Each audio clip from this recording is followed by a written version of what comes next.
Hello everyone. आज हम पढ़ेंगे क्लास 11 का first chapter diversity in living organism, diversity in living world. सबसे पहले हम देखेंगे कि लिविंग और नॉन लिविंग, सबको पता होता है लिविंग और नॉन लिविंग ऑर्गेनिज्म में क्या डिफरेंस है। अब देखो, लिविंग ऑर्गेनिजम्स के बारे में पढ़ेंगे तो बायोलॉजी बायोलॉजी पढ़ने के लिए बायोलॉजी जानना बहुत ज़रूरी है। Okay, biology, okay, bio means living, logy means study, मतलब लिविंग ऑर्गेनिजम्स की स्टडी करना। लिविंग वो ब्रांच जिसमें लिविंग ऑर्गेनिजम्स की स्टडी की जाती है, उसी से हम क्या कहते हैं, biology. The term biology is derive from the Greek word BIOS. कहाँ से आया था ग्रीक वर्ड बायोस से? इसका मतलब है लाइफ, जिसमें लाइफ होती है। लॉजिया means study, okay. Biology study of the life and the living organisms, मतलब इसमें नॉन लिविंग थिंग्स की कोई भी स्टडी नहीं होती, इसमें सिर्फ ऐसी ऑर्गेनिज्म की स्टडी होती है जो लिविंग्स होते हैं। Okay, life can be defined as the properties of the quality of the living organisms. इसमें लिविंग ऑर्गेनिज्म की क्वालिटीज़ को देखा जाता है, जो कि डिस्टिंग्विश करता है डेड और नॉन लिविंग मैटर से। तो हम इसमें देखेंगे what are the characteristics of the living and the non living organism, जो कि डिफ्रेंशिएट करती है लिविंग को नॉन लिविंग से। जैसे ग्रोथ, अब ग्रोथ लिविंग में होती है, नॉन लिविंग में नहीं होती। देखो, अगर ग्रोथ तो लिविंग में होती है, क्या नॉन लिविंग में नहीं होती? नॉन लिविंग में जैसे कि अगर एक लकड़ी का टुकड़ा है, ठीक है, एक लकड़ी के टुकड़े को तो पानी में डाल दो तो वो लकड़ी का टुकड़ा फूल जाता है, उसकी ग्रोथ हो जाती है, तो हम क्या कहेंगे, उसे लिविंग बोलेंगे? क्या हम उसे लिविंग बोलेंगे लकड़ी के टुकड़े को? नहीं, हम उसे लिविंग नहीं बोलेंगे, क्योंकि जो लिविंग प्रॉपर्टीज़ होती है वो लिविंग ऑर्गेनिज्म होते हैं, उसके अंदर एक प्रॉपर्टीज़ होती है, उसे कहते हैं प्रोटोप्लाज्म। क्या बोलते हैं? प्रोटोप्लाज्म, जो कि लिविंग यूनिट होती है। मतलब कि अगर उसके अंदर, अगर कोई भी चीज़, अगर उसके अंदर प्रोटोप्लाज्म है, लिविंग है, प्रोटोप्लाज्म है, तो वो लिविंग है। वो जो वुडन ब्लॉक था उसमें प्रोटोप्लाज्म है? नहीं है, ठीक है, लेकिन ग्रोथ तो हो रही है। तो ये क्या है, एक डिफाइनिंग प्रॉपर्टी नहीं है। डिफाइनिंग प्रॉपर्टी वो होती है जो कि केवल लिविंग में ही होती है। आप देखो, जो वुडन ब्लॉक है उसमें ग्रोथ हो रही थी, ठीक है, तो ये ग्रोथ क्या है, हमारी डिफाइनिंग प्रॉपर्टी नहीं है, ये एक्सेप्शनल है। ओके, अब मेटाबॉलिज्म, क्या मेटाबॉलिज्म वुडन ब्लॉक में होता है? नहीं होता। तो ये क्या है, मेटाबॉलिज्म सिर्फ लिविंग ऑर्गेनिज्म में होता है। ऐसी कैरेक्टरिस्टिक्स जो केवल लिविंग ऑर्गेनिजम्स में ही होती है, वो डिफाइनिंग प्रॉपर्टीज़ होती है। Okay, response to the stimuli, living organisms ही रिस्पॉन्स करते हैं किसी भी स्टिमुलाई को। स्टिमुलाई मतलब कि जैसे प्लांट्स है, प्लांट्स की लीफ क्या करती है, जब सन की रेज आती है तो उसकी तरफ वो झुक जाती हैं, ठीक है। कोई भी स्टिमुलाई होता है, भले ही वो हीट है या केमिकल है, मेरी स्किन पर केमिकल गिर जाए तो मैं इरिटेशन होती है, ठीक है, इरिटेशन होती है, सेंसिंग होती है, किसी भी चीज़ को सेंसिंग करना, तो वो क्या है, रिस्पॉन्स होता है स्टिमुलाई। तो ये क्या है, सिर्फ लिविंग बींग्स की ही प्रॉपर्टीज़ है, तो ये एक डिफाइनिंग प्रॉपर्टी है। रिप्रोडक्शन, अब हम बात करेंगे रिप्रोडक्शन के बारे में। हमें थोड़ा बहुत पता है कि रिप्रोडक्शन क्या होता है reproduction, the ability of the organism to give the new born. अब क्या रिप्रोडक्शन डिफाइनिंग प्रॉपर्टी है? रिप्रोडक्शन तो लिविंग ऑर्गेनिजम्स में होता है, लेकिन रिप्रोडक्शन डिफाइनिंग प्रॉपर्टी नहीं है। क्यों नहीं है? देखो, रिप्रोडक्शन मतलब कि हर एक लिविंग ऑर्गेनिज्म क्या रिप्रोडक्शन करते हैं। कुछ ऑर्गेनिजम्स ऐसे होते हैं, जैसे हमारी स्पीशीज़ में देख लो कि जैसे किसी को न्यू बॉर्न नहीं होता है, जैसे मेरे भाई को न्यू बॉर्न नहीं हो पा रहा है, या फिर हमें न्यू बॉर्न हो रहा है लेकिन मेरे भाई को न्यू बॉर्न नहीं हो पा रहा है, या फिर ऐसे बहुत सारे केसेस होते हैं हमारे ब्रदर एंड सिस्टर में ही या आस पड़ोस में कि उसको न्यू बॉर्न नहीं होता है। तो क्या वो लिविंग नहीं है? वो लिविंग है। तो ये भी क्या है, एक एक्सेप्शनल केस है। तो इसमें अगर हमारे पास क्वेश्चन आता है कि कौन सा इसमें से डिफाइनिंग प्रॉपर्टीज़ है ऑफ द लिविंग ऑर्गेनिजम्स की। कौन सा डिफाइनिंग प्रॉपर्टीज़ है, एक मेटाबॉलिज्म है और एक केवल रिस्पॉन्स टू द स्टोमाई। इस तरह के क्वेश्चन आते हैं which is a defining properties, okay, जिसका कोई एक्सेप्शनल केस नहीं होता। अब लिविंग और नॉन लिविंग ऑर्गेनिज्म में डिफ्रेंशिएट। लिविंग और नॉन लिविंग ऑर्गेनिज्म, जैसे कि देखो, क्या ये रेस्पॉन्स टू द स्टिमुलाई कर सकता है? नहीं। ये कर सकता है? यस कर सकता है। ठीक है। क्या ये मेटाबॉलिज्म कर सकता है? नहीं कर सकता। ये कर सकता है? कर सकता है। ठीक है। तो बहुत सारी कैरेक्टरिस्टिक्स ऐसी होती है जो लिविंग को नॉन लिविंग से अलग करती है। Okay, characteristics of living organism फिर से हम देखेंगे। ग्रोथ लिविंग ऑर्गेनिज्म कैरेक्टरिस्टिक्स हैं, लेकिन ये लिविंग ऑर्गेनिज्म की कैरेक्टरिस्टिक्स हैं, but name the defining properties of the living organism. Defining properties कौन सी होती है? ओनली मेटाबॉलिज्म और रिस्पॉन्स टू द स्टिमुलाई। ठीक है, जिसमें कोई एक्सेप्शनल केस नहीं होता। वो कौन सी प्रॉपर्टीज होती है? Defining properties. कौन सी प्रॉपर्टीज होती है वो? Defining properties. ओके, अब living things that are able to reproduce, grow and develop. ठीक है, जब कोई भी ऑर्गेनिज्म बॉर्न होता है, नया ऑर्गेनिज्म बनता है, तो वो ग्रोथ होता है। सबसे पहले उसकी ग्रोथ होगी। ठीक है, वो 5 ईयर्स का होगा, फिर वो 10 ईयर्स का होगा। हमारे, ठीक है, ह्यूमन बींग्स में ही देख लो, 5 ईयर्स का होता है, 10 ईयर्स का होता है, 14 ईयर्स का होता है, 20 ईयर्स का होता है, 25 ईयर्स का होता है। तो उसकी एक हाइट समय के साथ साथ बढ़ती चली जाती है, लेकिन एक लेवल तक वो रुक जाती है। तो ये क्या है?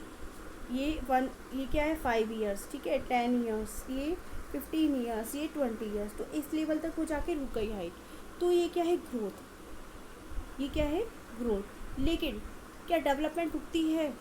डेवलपमेंट होता है मेच्योरिटी मतलब कि जितनी उसकी स्टेज आती जाती है, जैसे कि एक एडोलसेंट की स्टेज होती है, फिर एडल्ट की स्टेज आती है। ठीक है, दोनों की जो थिंकिंग पावर है वो अलग अलग होती है। तो इसे कहते हैं मेच्योरिटी, उसे कहते हैं डेवलपमेंट कभी नहीं रुकती, डेवलपमेंट कंटिन्यूस काम करती रहती है, लेकिन ग्रोथ एक निश्चित टाइम तक आकर रुक जाती है।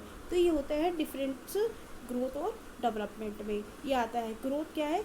Cell reproduction, produce new cells, increase in number, जो कि नंबर, शेप और साइज में फ़र्क पड़ता है। नंबर, शेप और साइज में इंक्रीज होता है। और जबकि development become different and serve the different function. Growth तो सबकी एक जैसी होती है ज़्यादातर, लेकिन डेवलपमेंट जो मेच्योरिटी होती है वो अलग अलग होती है। ओके, अब हम देख सकते हैं इस डायग्राम में, देखो, ग्रोइंग अप, ये प्लांट्स में देख सकते हैं। सबसे अच्छा एग्जांपल होता है ग्रोथ का प्लांट्स का। ठीक है, क्योंकि इसमें कोई मेच्योरिटी नहीं होती है, ये एक निश्चित समय के साथ ही बढ़ता चला जाता है। लेकिन ह्यूमन बींग्स में जैसे जैसे उसकी ग्रोथ बढ़ती है, जैसे उसका टाइम पीरियड बढ़ता है, उसमें मेच्योरिटी आती जाती है, मतलब उसके अंदर डेवलपमेंट होती चली जाती है। अब हम ग्रोथ के बारे में पढ़ेंगे। Growth is an important characteristics feature of the living beings. Okay, characteristic feature होता है लिविंग बींग्स का, लेकिन ये एक डिफाइनिंग प्रॉपर्टीज़ नहीं होती। याद रखेंगे हम वुडन ब्लॉक के एग्जाम्पल से। They increase in the mass and number. Okay, non living object also grow in mass. Okay, जैसे हमने पढ़ा था वुडन ब्लॉक के बारे में, by accumulation the material on its surface.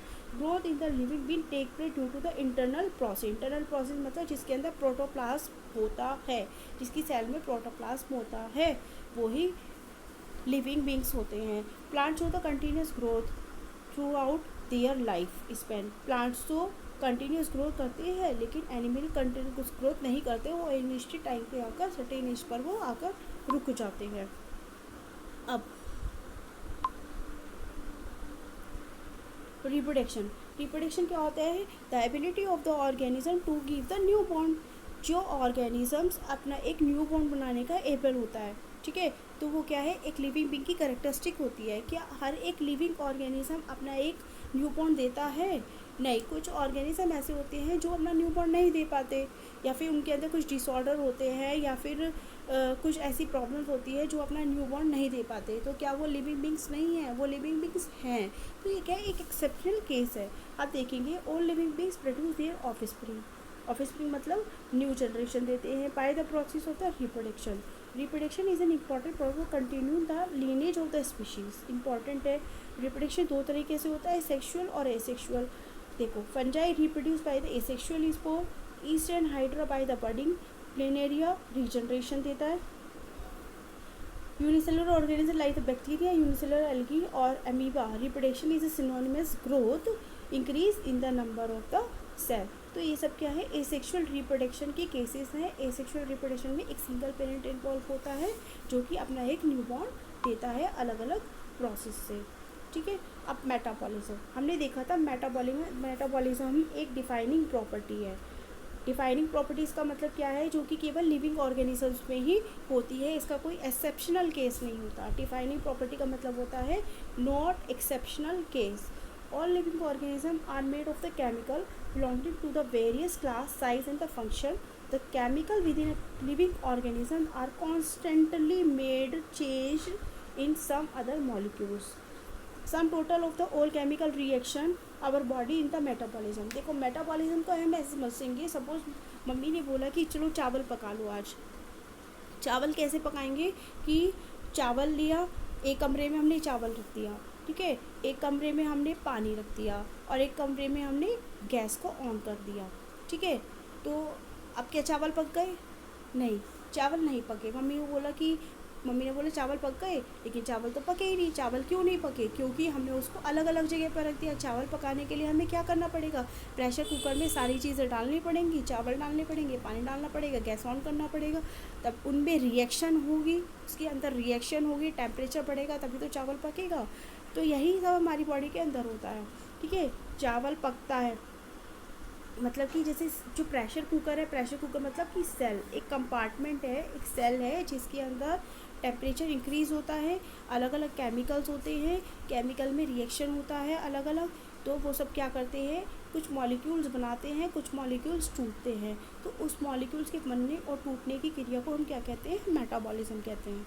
ठीक है, मेटाबॉलिज्म टू टाइप्स का होता है, एनाबॉलिज्म और कैटाबॉलिज्म। कैटाबॉलिज्म मतलब ब्रेक डाउन होना, टूटना, एनाबॉलिज्म मतलब बनना।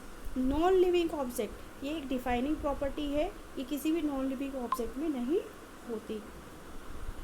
Response to the stimuli, response to the stimuli का क्या मतलब है कि सपोज आपका हाथ गर्म कुकर पर लग गया है, ठीक है, तो आपका हाथ क्या होगा? एकदम से हट जाएगा। ठीक है, हाथ हट जाना एकदम से, तो आपने क्या किया? उसको रिस्पॉन्स किया, उसको आपने क्या किया? रिस्पॉन्स किया। कुकर में सीटी आई, आपने एकदम हाथ लगा कुकर में, सीटी क्या मतलब है? स्टिमुलस, कोई भी स्टिमुलस होना। कोई भी स्टिमुलस का मतलब क्या है? कोई भी हीट हो सकती है या केमिकल हो सकता है। मेरी स्किन पर केमिकल गिर जाता है तो मुझे इरिटेशन होगी, तो मुझे इरिटेशन होगी, मैं कुछ रिस्पॉन्स करूँगी। तो अगर कोई भी स्टिमुलस होता है हम उसको रिस्पॉन्स करते हैं। तो ये क्या है? लिविंग बीइंग्स की कैरेक्टरिस्टिक्स है। Living organism respond to their surrounding and the environment. Respond to the environmental stimuli could be physical, chemical और the biological. Plant respond to the external factor like water, temperature, other organism, pollutant. Organism can sense, जिसमें हमारी sense काम करती है। Sense कौन सी होती है? 5 sense organs, जैसे कि आईज, नोज, टंग, स्किन, ओके, ये सब, ईयर, सब क्या है? सेंस ऑर्गन है जो रिस्पॉन्स करती है। फोटो पीरियड मतलब light effect the reproduction is the seasonal breeder. Seasonal period मतलब कि सीज़न के हिसाब से जो ब्रीडिंग होती है उसे फोटो पीरियड में दे दिया गया है। बहुत plants and animal organism handle chemical entering their body and aware of their surrounding. मतलब कोई भी स्टिमुलस होता है, ऑर्गेनिज्म उन्हीं हिसाब से उसको रिस्पॉन्स करता है। Human being the only organism which has a self consciousness. Human being ही होते हैं जो केवल सेल्फ कॉन्शियसनेस होते हैं। सेल्फ कॉन्शियसनेस का क्या मतलब होता है? जैसे कि एक एनिमल ले लो, एक एनिमल है और एक ह्यूमन बींग है, ठीक है, एक एनिमल है और एक ह्यूमन बींग है, ठीक है। तो ह्यूमन बींग क्या है कि सेल्फ कॉन्शियसनेस मतलब कि जो अपने बारे में सोचता है, अपने फ्यूचर के बारे में सोचता है। क्या एनिमल सोचता है? नहीं, एनिमल नहीं सोचता। इसलिए ह्यूमन बींग ही एक ऐसा लिविंग बींग्स है जो कि सेल्फ कॉन्शियसनेस होता है। ओके, अब हम पढ़ेंगे बायोडाइवर्सिटी के बारे में। डाइवर्सिटी और बायोडाइवर्सिटी में डिफरेंस है।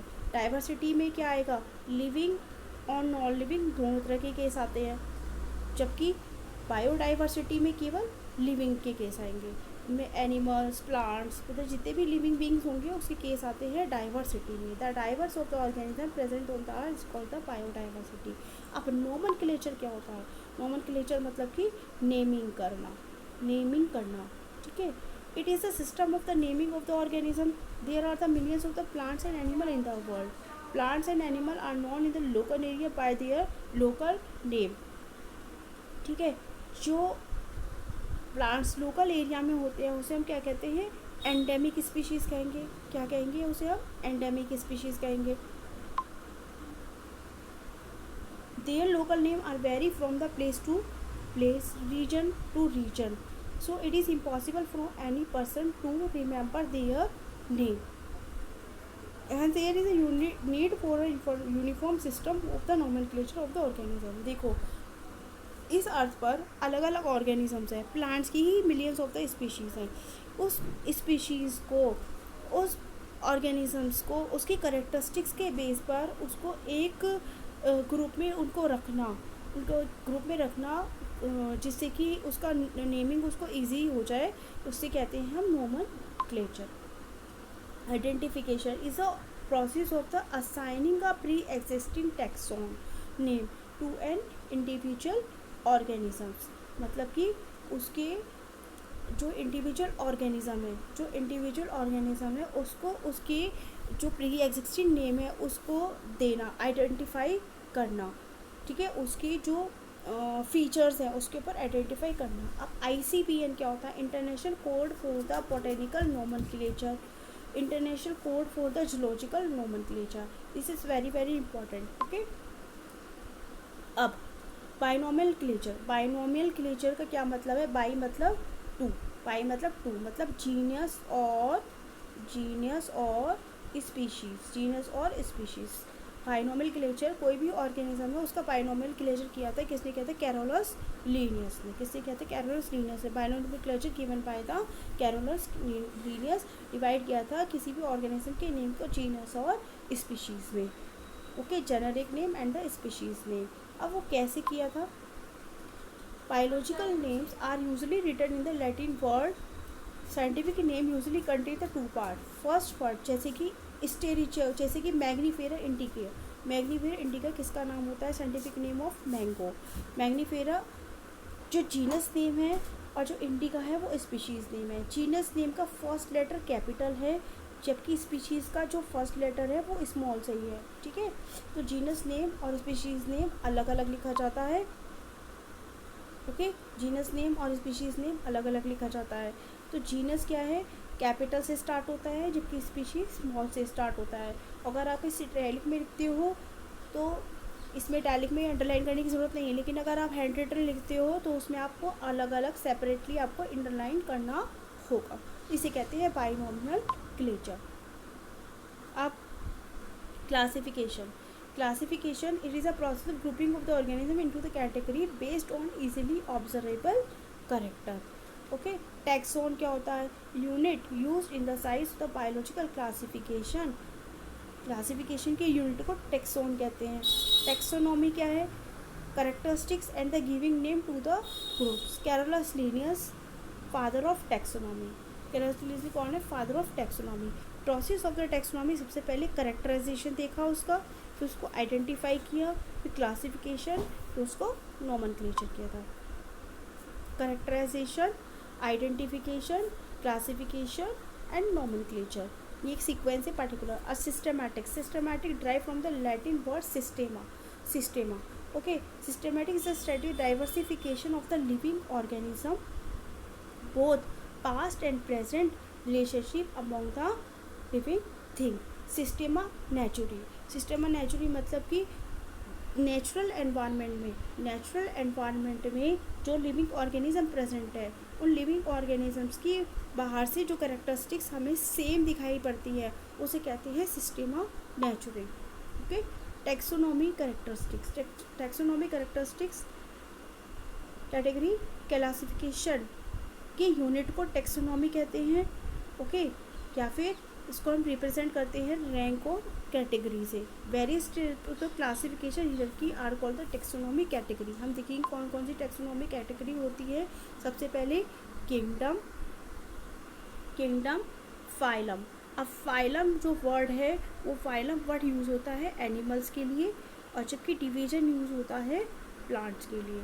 ठीक है, kingdom, phylum, class, order, family, genus, species. क्या होता है kingdom, phylum, class, order, family, genus, species. अगर प्लांट्स पे देते हैं तो आपको फाइलम की जगह डिवीज़न यूज़ करना है। ओके, अब किंगडम क्या है। किंगडम देखो, सबसे ज़्यादा कैरेक्टरिस्टिक्स, सबसे ज़्यादा, जैसे कि एनिमल, किंगडम क्या होता है एनिमल और प्लांट्स, एनिमल और प्लांट्स। ठीक है, प्लांट्स किंगडम, एनिमल किंगडम और plant kingdom. A group of all the related phyla is called the kingdom. Example, kingdom planting comprise all plants, सारे प्लांट्स आते हैं, सारे एनिमल आते हैं। अब एनिमल्स अलग अलग तरीके के होते हैं, कुछ फ्लाई करते हैं, कुछ पानी में तैरते हैं, कुछ लैंड होते हैं। ठीक है, अलग अलग तरह के एनिमल्स होते हैं, वो सब किंगडम में आते हैं। अब इनको इनकी कैरेक्टरिस्टिक्स के बेस पे हमें डिवाइड करना है, तो वो किस में डिवाइड करेंगे, फाइलम में। A group of the closely related class is called the phylum. In the plants kingdom phylum has been replace with the division, जैसे कि पाइसेस, इसमें सारी फिशेस आ जाती हैं, एम्फीबिया, रेप्टाइल्स, एप्स, मैमेलिया। तो ये सब क्या है अलग अलग फाइलम में।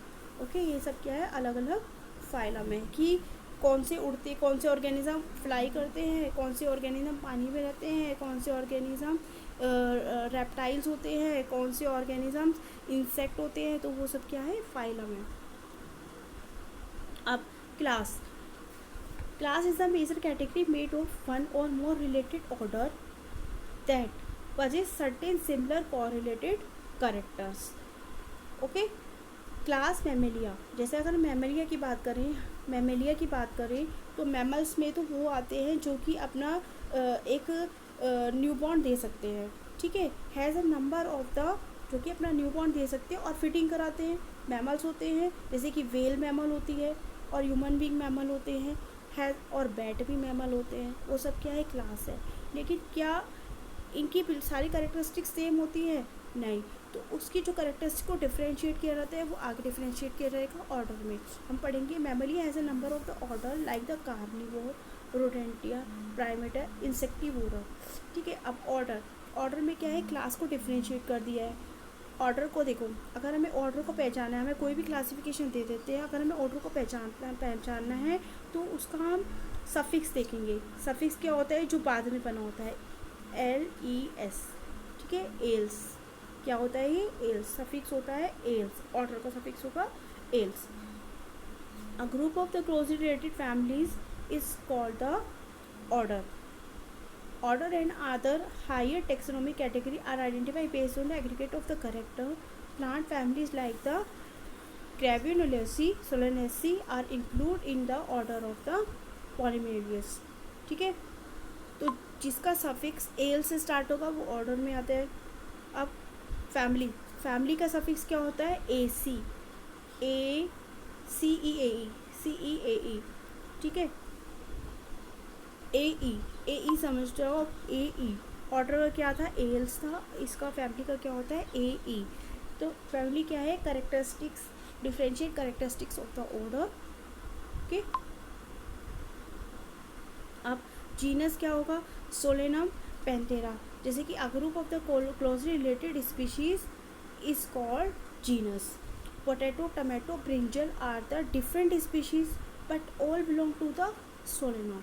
मतलब अलग अलग स्पीशीज़ होती हैं लेकिन एक ही जीनस से आती है सोलेनम। जैसे कि बंदर हमारे पूर्वज थे, बंदर को क्या कहते हैं, होमोस कहते हैं, हमें भी होमोस कहते हैं। लेकिन क्या हम बंदर की स्पीशीज़ हैं, नहीं, बंदर की स्पीशीज़ नहीं। हम क्या, हमारी स्पीशीज़ क्या होती है, सैपियंस। हमारी स्पीशीज़ कौन सी होती है, सैपियंस। ऐसे ही जो ये वेजिटेबल है, पोटैटो, टमाटो, ब्रिंजल, ये किस में आते हैं, सोलेनम में आते हैं। लेकिन इसकी स्पीशीज़ अलग अलग होती है। लायन, पांथेरो लियो, लेपर्ड, पांथेरो पार्डस, टाइगर, पांथेरो टाइग्रिस। तो इस स्पीशीज़, जीनस तो सेम है लेकिन स्पीशीज़ अलग अलग है। अब species is a group of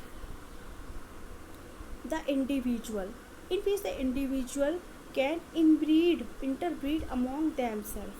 ठीक है, स्पीशीज़ पे ही सबसे ज़्यादा करेक्टरिस्टिक्स हमें देखने को मिलती हैं। एक ऑर्गेनिज्म जो डिफाइंड होता है वो स्पीशीज़ की वजह से ही डिफाइंड होता है। ठीक है, तो स्पीशीज़ क्या है, इंपॉर्टेंट है, एमसीक्यूज आता है इसके ऊपर। Species have a large number of the similar character, ये क्वेश्चन आता है एग्जाम में। ओके, सबसे ज़्यादा करेक्टरिस्टिक किस में देखने को मिलती है, स्पीशीज़ में देखने को मिलती है, जैसे Mangifera, indica, Solanum, tuberosum, Panthera, लियो।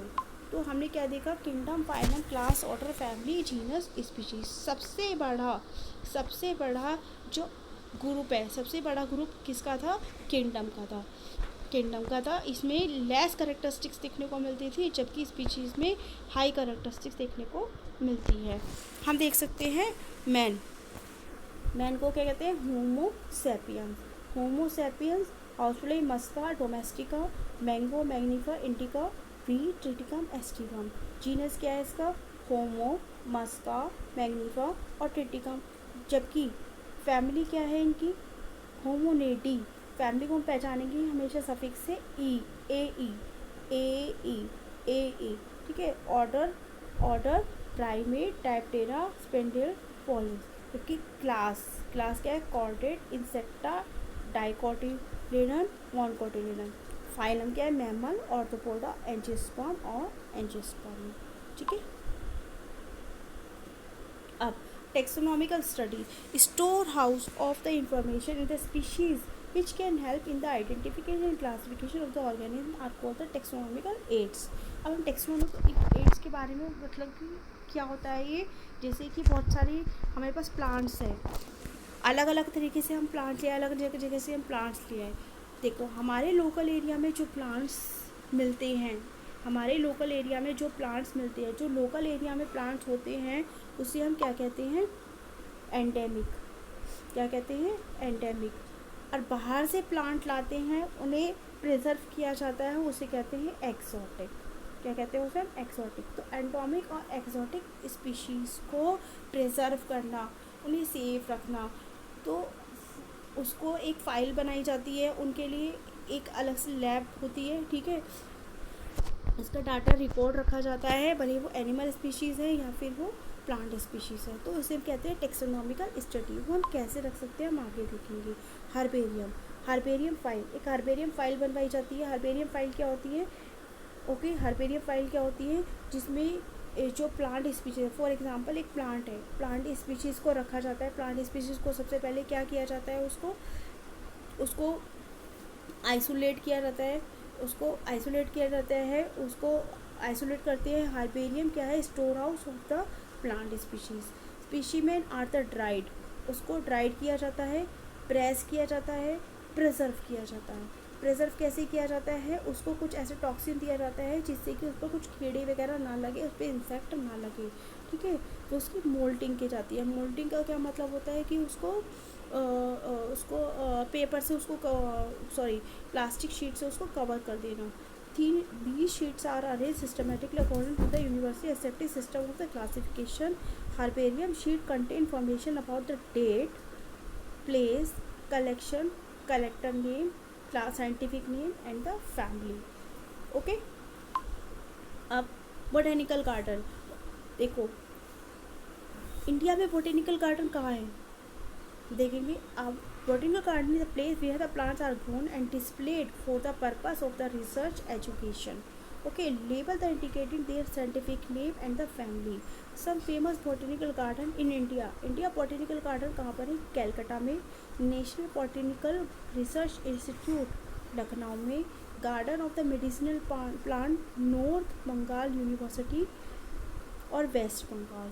तो ये सब आपको लर्न होने चाहिए, ये एग्ज़ाम में क्वेश्चन आते हैं। अब म्यूज़ियम की बात करें, museum is a place of the collection of the preserve plants and animal. Okay, for study species are preserve in the container और जार में रखा जाता है।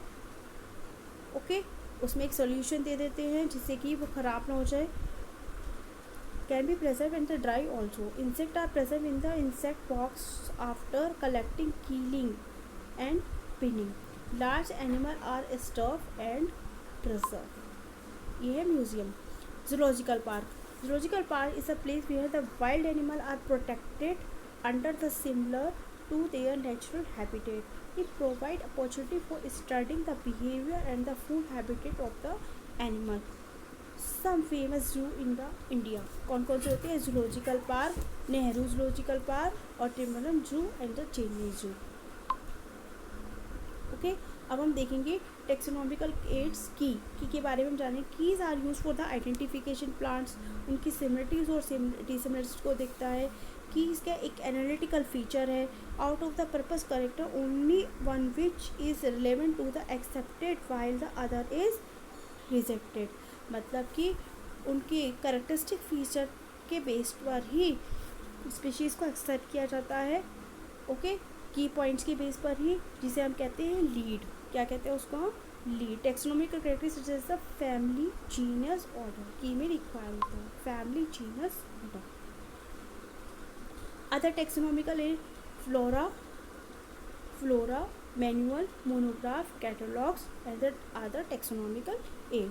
क्या करते हैं? आइडेंटिफिकेशन में हेल्प करते हैं. Identification of the various species in the given area. Monograph क्या होता है? जो कि एक पर्टिकुलर टैक्सोन को रखता है. मोनो मतलब एक पर्टिकुलर टैक्सोन को वो रखता है. ओके, ये पढ़ा था हमने diversity of the living world. Okay, thank you so much for watching.